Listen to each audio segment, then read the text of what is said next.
There's a pattern that has destroyed 5 global currencies over the last 500 years. Not through war, not through revolution, through mathematics. Every single reserve currency in history has followed the exact same sequence: rise to dominance, overissuance, debasement, loss of trust, and collapse. It happened to the Spanish real. It happened to the Dutch guilder. It happened to the French franc. It happened to the British pound. And right now, in 2025, the US dollar is following that exact same pattern, step by step, decision by decision. The pattern takes about 80 to 100 years from peak to replacement.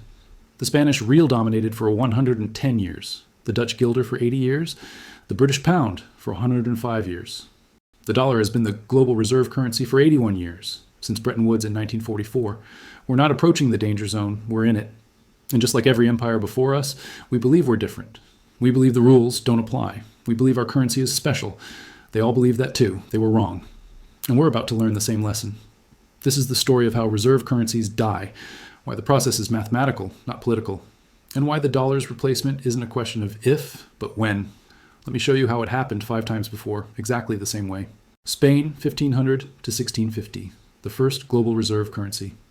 When Spanish conquistadors discovered the silver mines of Potosi in 1545, they found the richest deposit of precious metal in human history. Within decades, Spanish galleons were bringing home 400 tons of silver per year. The Spanish real became the first truly global currency. It was used in Europe, Asia, the Americas. Chinese merchants accepted Spanish reals. Ottoman traders hoarded them. Everyone wanted Spanish silver because everyone trusted Spanish silver. Stage 1, dominance through real value. The Spanish real worked because it had intrinsic value. It was actually made of silver. A coin's face value matched its metal content. When you held a Spanish real, you held wealth. That trust made it the reserve currency. International trade settled in reals. Central banks held real reserves. The Spanish crown could borrow at low rates because everyone believed in Spanish creditworthiness. Stage 2, overissuance to fund empire. Spain had an empire to maintain. Wars against the Ottomans, wars against France, wars against Protestant rebels in the Netherlands, wars against England. By 1580, military spending consumed half of Spain's revenue, but the silver kept flowing from the Americas, so they kept spending. They borrowed constantly. Italian bankers, German bankers, anyone who would lend. Spain's debt exploded from manageable to catastrophic in just 30 years. Stage 3, currency debasement. Here's where every reserve currency makes the fatal choice. Spain couldn't pay its bills with silver alone, so they started cheating. They began mixing copper into silver coins. A real that was supposed to be pure silver became 50% copper, then 75% copper. The face value stayed the same, but the actual metal content plummeted. They were printing money by debasing coins, and at first it worked. The coins still circulated, people still accepted them, but trust was eroding. Stage 4, loss of confidence. By 1620, merchants were testing Spanish coins with acid. They knew they were being debased. They started discounting them. A Spanish real wasn't worth a Spanish real anymore. It depended on when it was minted. Foreign traders demanded payment in gold instead. The silver that used to command respect became suspect. Spain declared bankruptcy 4 times between 1557 and 1647. 4 times they defaulted on debts. 4 times they promised reform. 4 times they went right back to debasement and borrowing. Stage 5, replacement. By 1650, the Spanish real was finished as a reserve currency. International trade shifted to Dutch guilders and British pounds, and the silver still existed. Spain still minted coins, but nobody trusted them anymore.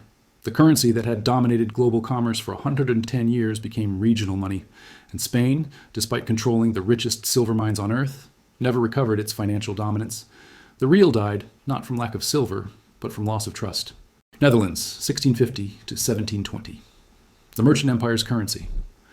After Spain collapsed, the Dutch guilder became the new reserve currency. The Netherlands wasn't a military superpower. They were a commercial superpower. Amsterdam became the financial center of Europe. Dutch banks were the most trusted. Dutch bonds were the safest investment. The guilder was backed not by gold mines, but by productive capacity. Dutch ships, Dutch trade, Dutch innovation. And for 80 years it worked perfectly. Stage 1, dominance through productivity. The guilder became reserve currency because the Dutch economy was the most efficient in the world. They built better ships. They created joint stock companies. They invented modern banking. When you held guilders, you held claims on the most productive economy in Europe. That made the guilder valuable and trusted. Stage 2, overissuance to fund wars. The Dutch fought 3 wars against England between 1652 and 1674. They fought France constantly. They maintained colonies in Asia, Africa, and the Americas. The costs were enormous, and just like Spain, they started borrowing. Dutch government debt grew from manageable to massive. Interest payments consumed more and more of the budget. Stage 3, economic stagnation. Here's where the Dutch pattern differed slightly. They didn't debase the guilder directly, but their economy stopped growing. The innovations that made them dominant slowed down. Britain was catching up in shipbuilding, in manufacturing, in finance. The Dutch were still wealthy, but they weren't growing. And a stagnant economy can't support a reserve currency forever. Stage 4, loss of confidence. By 1700, international merchants were shifting to British pounds, not because the guilder collapsed, but because Britain offered better opportunities. British markets were growing. British trade was expanding. The guilder remained stable, but it became less useful. Reserve currencies don't die from hyperinflation alone. Sometimes they just become obsolete. Stage 5, replacement. By 1720, the British pound had replaced the guilder as the primary reserve currency. The guilder still existed. The Netherlands remained wealthy, but their currency was no longer the foundation of global trade. The handoff was quiet and gradual. No crisis, no collapse. Just replacement by a more dynamic economy. Britain, 1720 to 1945. The longest-lasting reserve currency. The British pound became the reserve currency that defined an era. For over 200 years, the pound sterling was the foundation of global commerce. It was backed by gold, backed by the largest empire in history, backed by the Royal Navy. At its peak in 1900, 2/3 of global trade was settled in pounds. Every central bank held British bonds. The pound was as close to permanent as any currency has ever been. And then it followed the pattern anyway. Stage 1, dominance through empire and gold. The pound worked because Britain produced goods, controlled trade routes, and backed the currency with gold reserves. The gold standard meant every pound could be exchanged for a fixed amount of gold. That made it trustworthy. International merchants knew British currency was solid. Stage 2, overissuance to fund wars.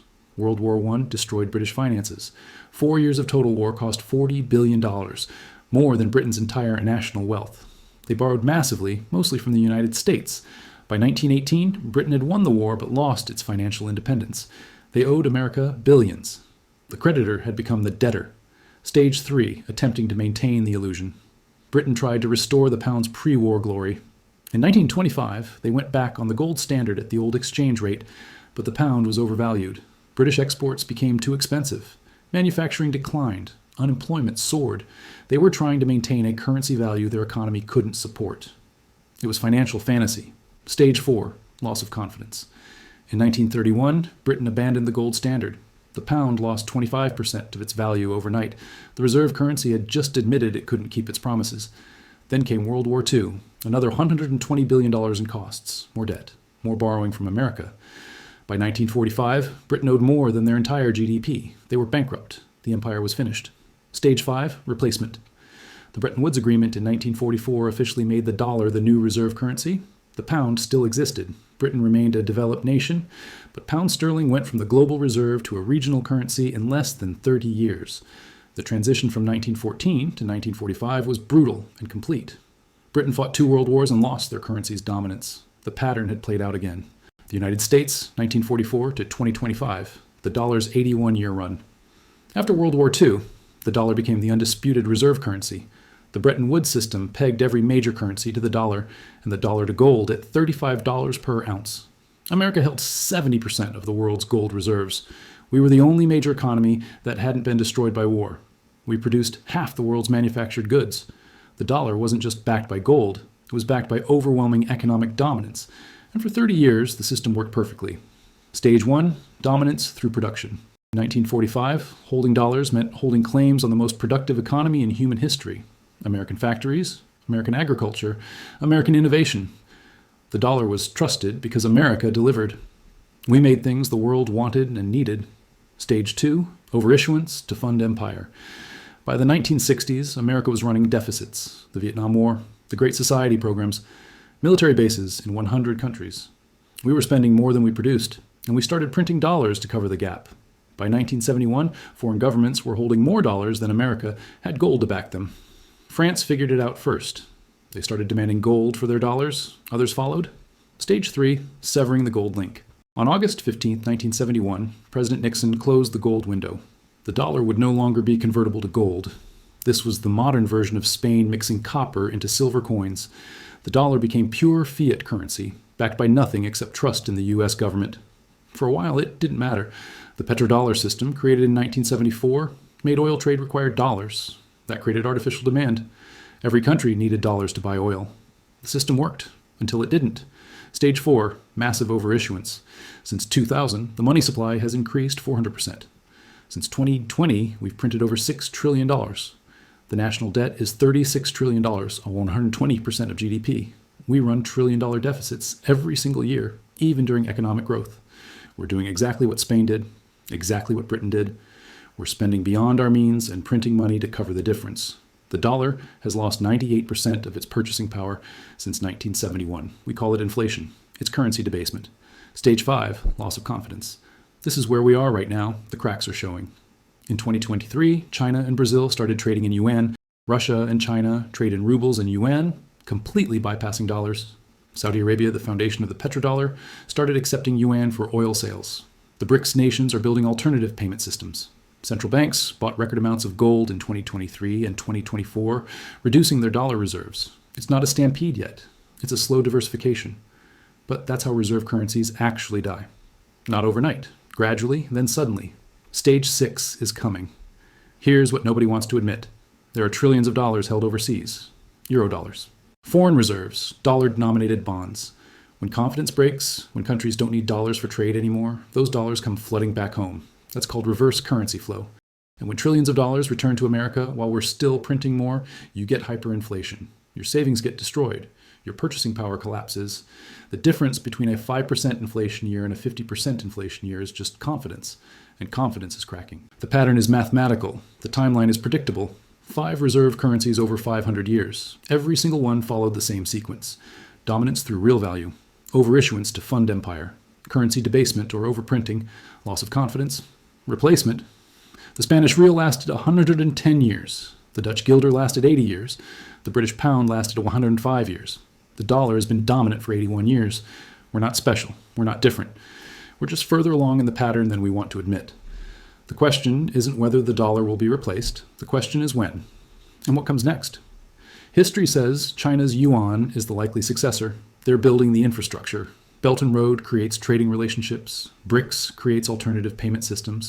The yuan is becoming internationalized, slowly but deliberately. They watched Britain take down Spain. They watched America take down Britain. And they're executing the same playbook against us. Build productive capacity. Offer an alternative. Wait for the overextended empire to collapse from its own weight. Maybe we have 10 years, maybe 5. But the pattern says the dollar's time is running out. Every reserve currency in history eventually failed. And the dollar is following the exact same path they all did. The math doesn't lie. The pattern doesn't care about American exceptionalism. And history says we're next.